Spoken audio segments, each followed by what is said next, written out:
నమస్తే, నేను Rajesh, civil engineer. MS life 600+ steel bar నుంచి ఉత్తమ్ నిర్మాణానికి స్వాగతం.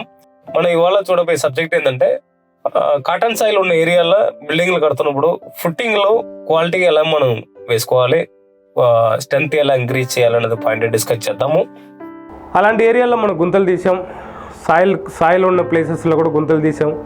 అలాంటి ఏరియాలో మనం పీసీసీ వేస్తున్నప్పుడు మనం ఏం చేయాలి, పీసీసీ ఎంత వేయాలి?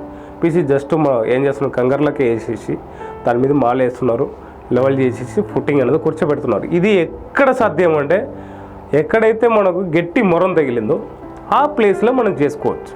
ఎందుకంటే గట్టి మొరం కాబట్టి ఆ ప్లేస్లో జస్ట్ లెవెలింగ్ పర్పస్ మ్యాట్ అనేది లెవెల్ కూర్చోవడానికి చేసేదే పీసీసీ. సో అక్కడ మనకు ప్రాబ్లం అనేది లేదు కాబట్టి మనం చేసుకోవచ్చు. లూస్ ఆయిల్, హార్డ్ రాకు అలాంటి ప్లేసెస్లో మనం ఈ పనిని చేయకూడదు. ఏం చేయాలంటే శాండ్ ఫిల్లింగ్ అనేది చేయాలి. ఒక 6 ఇంచ్ నుంచి 6 అంగుళాల నుంచి 1 అడుగు వరకు శాండ్ ఫిల్లింగ్ చేసిన తర్వాత ఒక 1/2 అడుగు కంపల్సరీ పీసీసీ అనేది వేయాలి. జస్ట్ కంకర్ దాని మీద వేసేసి మాలేసి వాటర్ పట్టడం అనేది కరెక్ట్ ప్రొసీజర్ కాదు.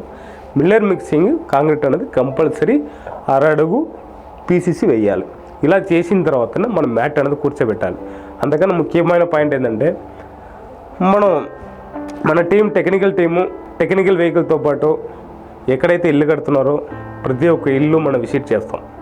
విజిట్ చేసేటప్పుడు మనం అబ్జర్వ్ చేసిన పాయింట్ ఏంటంటే ఆ ఫుట్టింగ్ బయట పక్క ఎవరు కూడా సైడ్ పెట్టట్లేదు. సైడ్ పెట్టకుండా డైరెక్ట్ మ్యాట్ సైడ్లో మట్టి కానిచ్చేసి కాంక్రీట్ అనేది చేస్తున్నారు.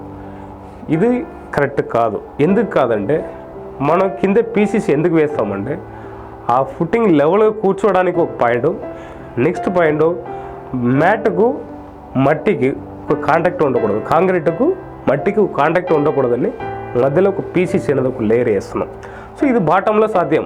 ఓకే, అవుట్ సైడ్ మనం పీసీసీ వేసుకోవడానికి సాధ్యం కాదు, మట్టికి ఆనుతుంది కాబట్టి ఆ మట్టి ఫ్యూచర్లో ఎప్పుడైనా స్టీల్ని కరోషన్ చేసేసి బిల్డింగ్ లైఫ్ని రెడ్యూస్ చేస్తుంది. సో దానికి ఏం చేయాలి, మనం ఎస్కేవేషన్ లేఅవుట్ మార్కింగ్ చేస్తున్నప్పుడే సెంటరింగ్ పెట్టుకోవడానికి ఒక 1/2 అడుగు నుంచి 1 అడుగు వరకు 1/2 అడుగు నుంచి 1 అడుగు వరకు 4 పక్కలే ఎక్స్ట్రా మార్కింగ్ చేసేసి గుంతలు తీయాలి. అలాంటిది మనం చేస్తున్నప్పుడు సెంటరింగ్ కొట్టి మ్యాట్ కూర్చోబెట్టేసి సెంటరింగ్ కొట్టి మన కాంక్రీట్ వేస్తే మ్యాట్ సైజుగా ఫుట్టింగ్ సైజ్ అనేది పర్ఫెక్ట్గా వస్తుంది, మంచి ఫినిషింగ్ వస్తుంది, మట్టి కాంటాక్ట్ లేకుండా ఉంటుంది. దీనివల్ల మనకు కరోషన్ అవ్వదు, బిల్డింగ్ లైఫ్ కూడా ఇంక్రీజ్ అవుతుంది. చిన్న విషయం, మనం ఆ విషయంలో నెగ్లెక్ట్ చేయడం వల్ల మన బిల్డింగ్ లైఫ్ కూడా రెడ్యూస్ అవుతుంది, మన స్టీల్ కూడా కరోషన్ అయ్యే అవకాశం అక్కడ ఎక్కువ ఉంది.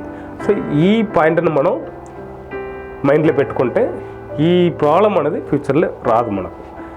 నెక్స్ట్ ఈ ప్రాసెస్ ఫుట్టింగ్ అనేది కాంక్రీట్ వేసిన తర్వాత మనం నెక్స్ట్ ఏం చేస్తాం, రీఫిల్లింగ్ చేస్తాం.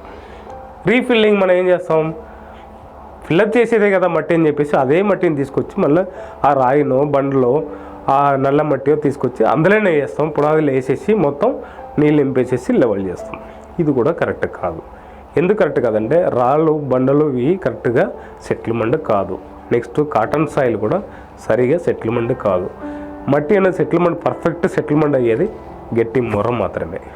అలాంటి మొరం తెచ్చుకొని మనం ఫిల్అప్ చేస్తే మంచిగా సెటిల్మెంట్ అవుతుంది. మన బేస్మెంట్ లెవెల్స్ అనేది ఫౌండేషన్ అనేది ఎప్పుడు మనకు డిస్టర్బ్ కాకుండా పర్ఫెక్ట్గా ఉంటుంది. సో ఆ మొరం అనేది కంపల్సరీ ఫిల్అప్ చేయాలి. ఫిల్అప్ చేస్తే పర్ఫెక్ట్ సెటిల్మెంట్ ఉంటుంది. మళ్ళీ గుర్తుపెట్టుకోండి, లోపల నల్ల మట్టి అనేది వేయకూడదు, అది మంచిది కూడా కాదు. మనం అబ్జర్వ్ చేసిన పాయింట్లు ఇది కూడా ఒక పాయింట్ ఉంది. అదే నల్ల మట్టి వేస్తున్నారు, నీళ్ళు పడుతున్నారు, వాళ్ళకి తెలుస్తుంది నీళ్ళు పట్టేటప్పుడు అది నీళ్ళు పీల్చుకుంటుంది, నీళ్ళు వదలతలేదు. సో అలాంటి ఇప్పుడు అది కరెక్ట్గా సెటిల్మెంట్ కూడా అవ్వట్లేదు. సో అది మళ్ళీ ఆరడానికి కూడా చాలా టైం తీసుకుంటుంది. కాబట్టి ఈ పనులు మనం అవాయిడ్ చేసుకోవాల్సి వస్తుంది. దీంతోపాటు చాలా టాపిక్స్ ఉంది. మనం ఒక్కొక్క రోజు ఒక్కొక్క వీడియోలో ఒక్కొక్క టైప్ ఆఫ్ విషయాలు మనం తెలుసుకుందాం. దాంతోపాటు మనలాంటి వీడియోస్ కూడా మీరు చూస్తే మీ నాలెడ్జ్ పెంచుకోవచ్చు. మీ నాలెడ్జ్ పెంచుకుంటే మీ ఇల్లు కూడా క్వాలిటీగా చేసుకునే అవకాశం మీకు దొరుకుతుంది. సో తప్పకుండా వీడియోని సబ్స్క్రైబ్ చేయండి, చూసి మీరు కూడా క్వాలిటీగా చేసుకోండి. థ్యాంక్స్.